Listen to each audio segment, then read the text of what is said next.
Соработката за справување со хуманитарната криза на бегалците од војната во ниеден случај не може да значи отстапки во однос на суверените права на земјите членки, вели грчкиот претседател, додека пак за шефот на грчката дипломатија заеднички патроли значи влез на турски бродови на грчка територија. Ова воедно се и објаснувањата на Павлопулос и Кодзиас зошто Атина отфрла соработка со Турција во вид на заеднички патроли во Егејското море за справување со бегалскиот бран. Официјален предлог немало, потенцира Кодзиас, а ваквата идеја дојде најпрво од портпаролот на германската канцеларка, а веднаш потоа и од Јункер. Кога Грција им објаснува на европејците дека заедничките патроли се неприфатливи, а нивното отфрлање не значи отфрлање на потребата од соработка и координација за справување со бегалскиот бран, тие се согласуваат и разбираат, рече Кодзиас во интервјуто за радиото Алфа.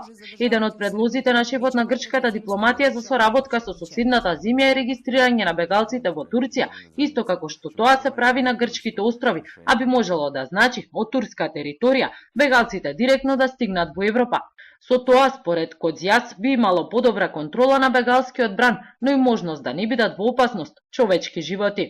Првичниот неофицијален предлог за заеднички патроли на грчки и турски бродови во Егејското море стигна од портпаролот на Меркел, идеја која експресно со соопштение ја отфрли грчкото МНР за неколку часа подоцна да следи уште еден сличен предлог од Јункер.